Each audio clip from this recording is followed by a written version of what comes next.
What's going on, everyone? I'm just a typical, average American here today to react and learn about what Toronto will look like in 2030.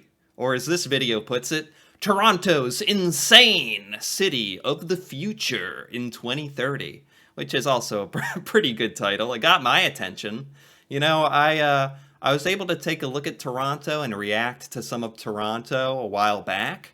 And I thought this was a really, really interesting little video here that I wanted to watch about, it's probably going to talk about some of the oncoming developments going on in Toronto, some of the things coming to Canada, some futuristic mega city being created for 2030. I'm sure from 2010 to 2020, around now, Toronto has changed a lot. The world has changed, let's be honest.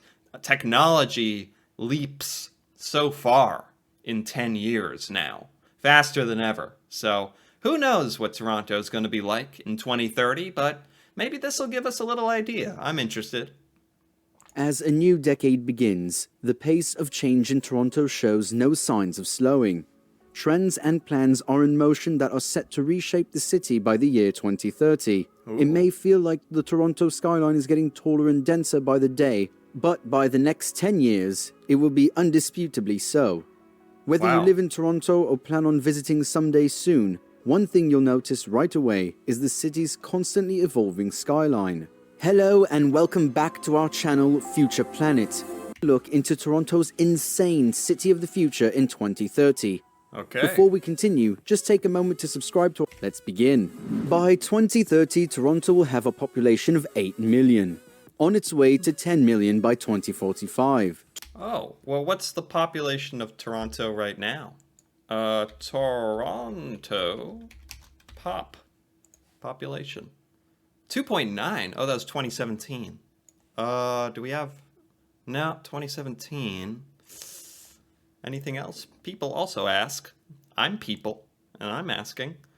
6 million? Wait, it went from 2.9 to 6 million now? And here we're saying, let's go back a little bit, 8 million. Oh man, given if that rate of growth is correct, what Google just told me, and Google is always correct. No, Google could very well be just sourcing information from some weird data points, who knows. But if it really went from around 3 to 6 million in 5 years, in 10 more years, if Toronto's currently at 6 million, it's gonna be a lot more than 8 million by 2030. Population of 8 million, on its way to 10 million by 2045. Toronto will be one of the most diverse megacities if Ontario government projections are correct. Statistics Canada says the population in the Greater Toronto Area will grow by millions and it will be the fastest growing part of Ontario. The Wow. need to house, move, and employ those new people is already starting to shape the city. That's a great point. That's a really good point. Probably why he made the point. The population of Toronto is skyrocketing, from what I'm hearing. So housing developments, I mean, really any kind of investment into the city at that point is going to be critical to necessitate all those people, and that people. Number 8. YSL Residences. YSL Residences is a residential skyscraper under development on Yonge Street. What? Hold on. I've never heard of this. YSI? What? How do you say this? City. Number 8. YSL Residences. YSL. Is that like a brand name? Are they building residences like into the sky or something?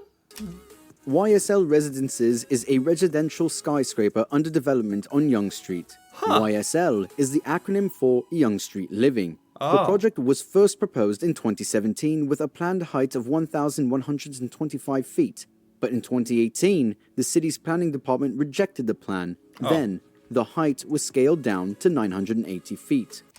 Is this supposed to be the world's biggest apartment building or something? Imagine being the guy on the top floor, 1,000 feet in the air. I'd be that guy, honestly. No one could sneak up on you if you're the guy on the top of the tallest tower of the. That's how I think of it. The construction on this tower has not yet started, though the demolition of the existing building has been completed, leaving the facade remaining on the site. The facade is preserved to wrap the base of the skyscraper, like that of the Hearst Tower in New York City. Ooh. The construction will possibly start in late 2022 and is scheduled to be completed in 2026. Wait, it's late 22. It's late 2022 right now. Has construction on this began? Is this just a giant place for people to live? It's a residential building, right?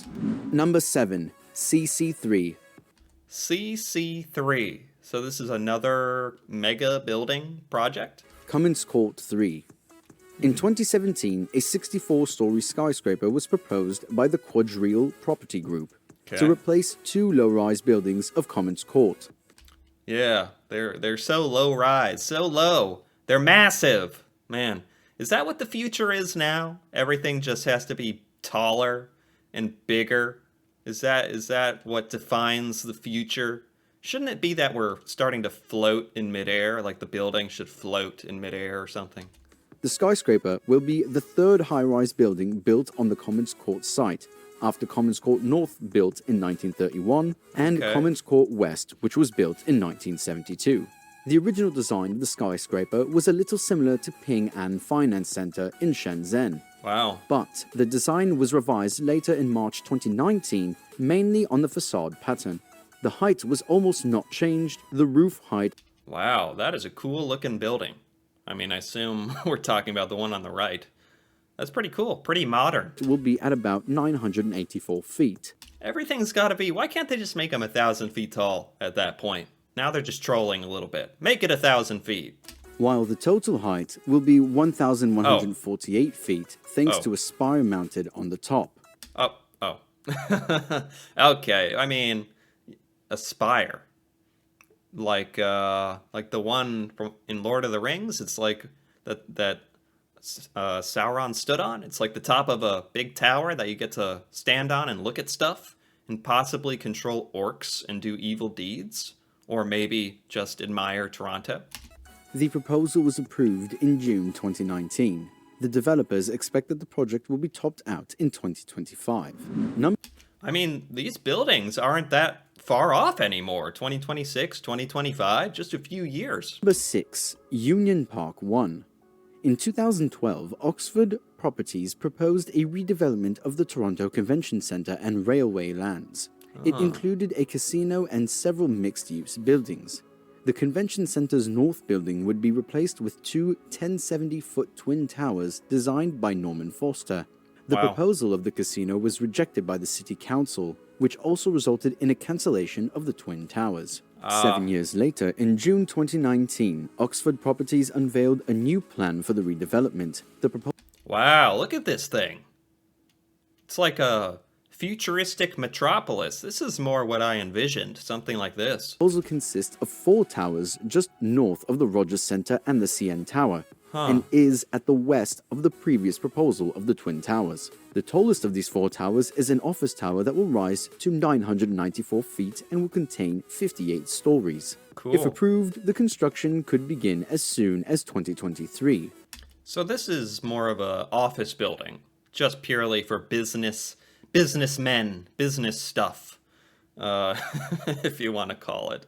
Which makes sense if Toronto is going to explode their economy and population. It's going to necessitate not only places to live, but places for people to work and stuff like that. Okay, makes sense.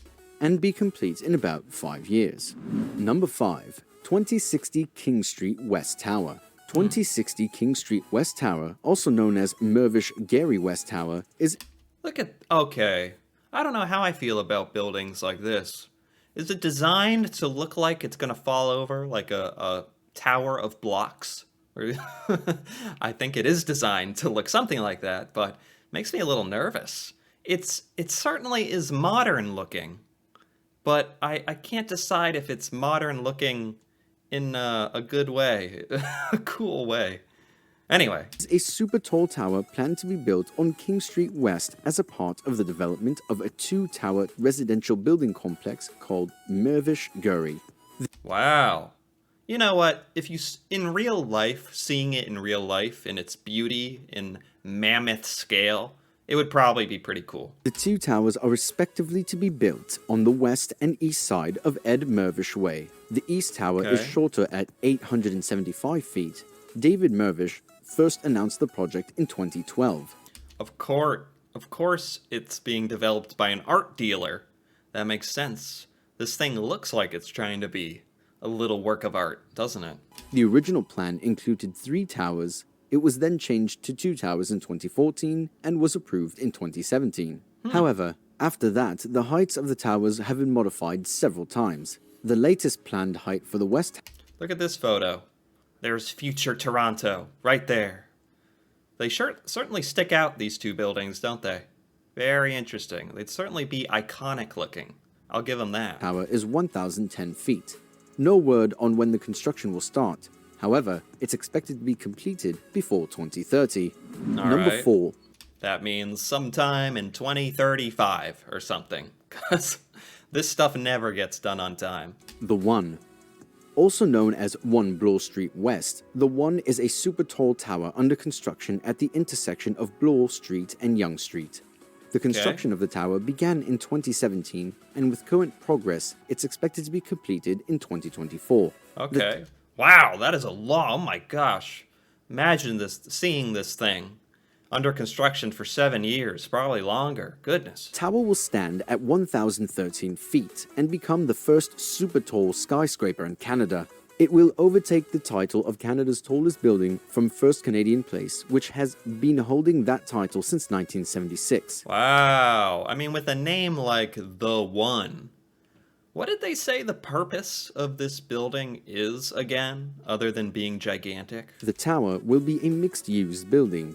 Lower floors will be occupied by a hotel with 160 guest rooms, and all the floors above are residential floors containing 416 condos. Wow, condos, places to live. I mean, if it looks anything like this mock-up here, these are going to be expensive.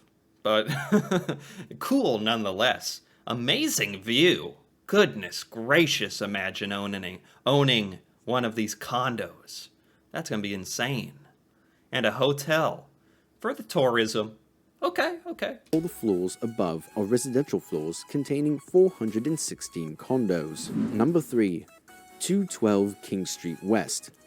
Proposed in December 2020, the skyscraper of this project will be built closely adjacent to 3 heritage buildings on King Street West, which Okay. were built in the early 20th century. Parts of the skyscraper will cantilever over the historic buildings, making them appear like the base of the tower. New York-based Shop Architects is selected to design the building. Why is there a giant moon? New I got distracted here.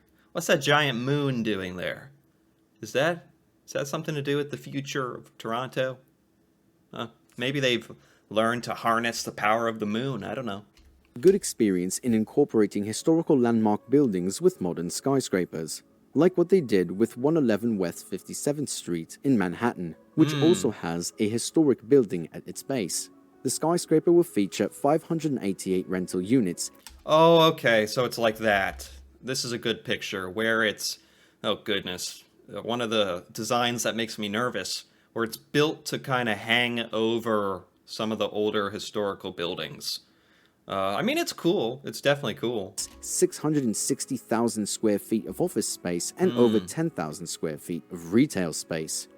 Okay, so places for people to lease out, rent for their businesses, office space. A lot of office space, but even if that's kind of boring, it is necessary, I suppose. The tower will have a height of approximately 1,017 feet, and the estimated completion date is 2027. Okay. Number 2. Sky Tower. Ooh, Sky Tower is a part of a luxury condo development called Pinnacle One Yonge, which Okay. is composed of a trio of high-rise residential towers. they know how to name this stuff, man. Sky Tower. The One Tower. Pretty cool. They'd get me with that kind of marketing. The towers are under development in the waterfront area of downtown Toronto. What?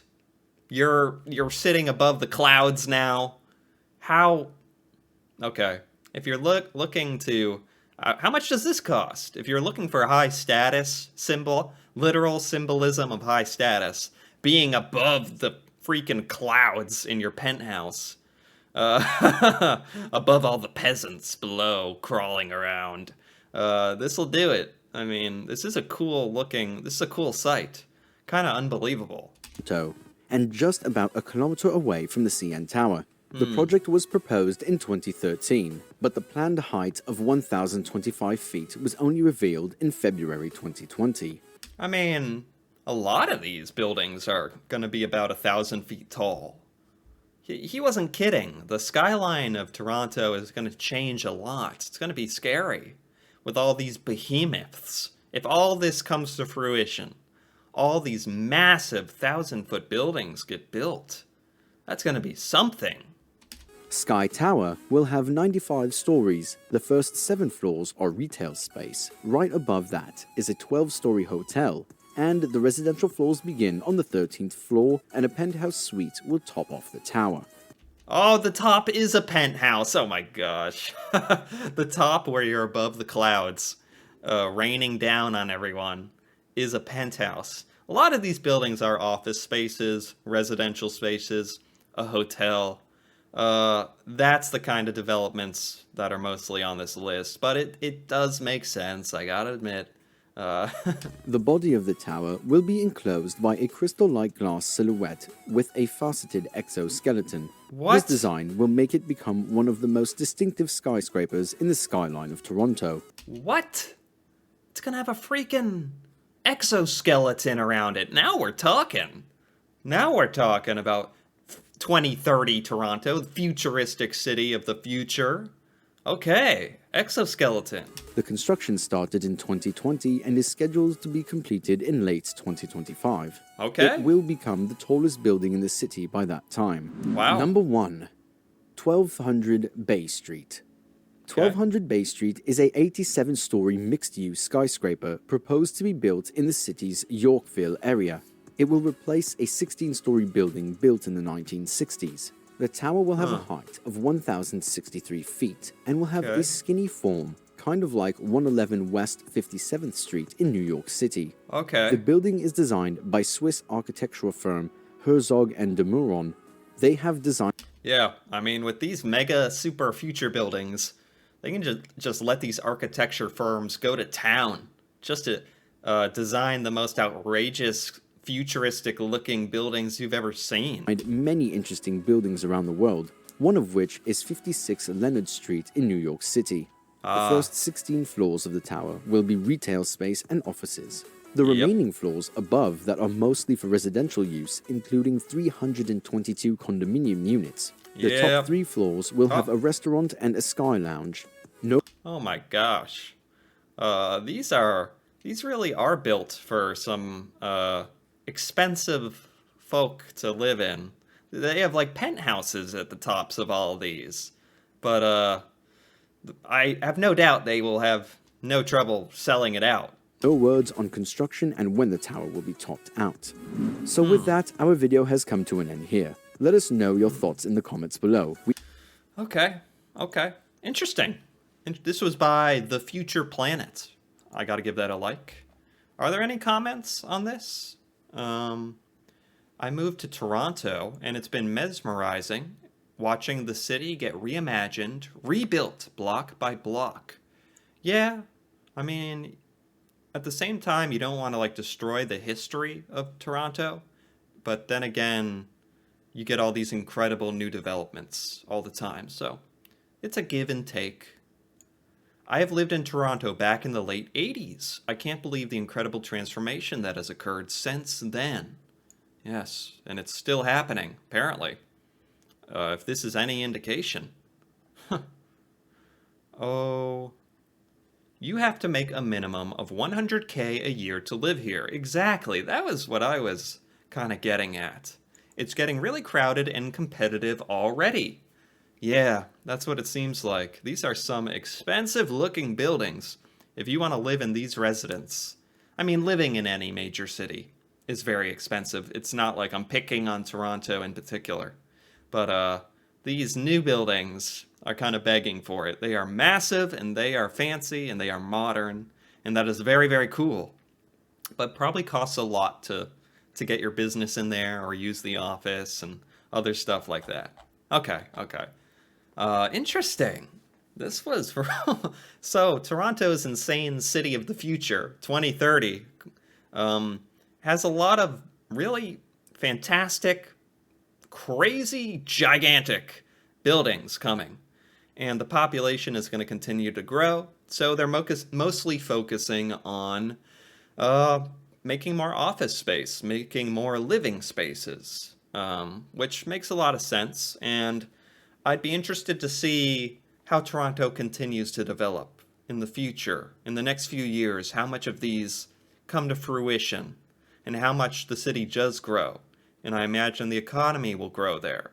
And it's great. It's great to see a city investing in itself, that kind of thing. It's very smart. So, anyway, if you thought this video was smart and interesting as well, feel free to give it a like or leave a comment.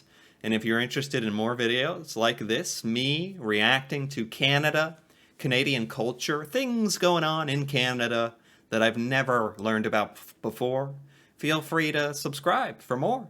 And until then, thanks for watching, and see you next time.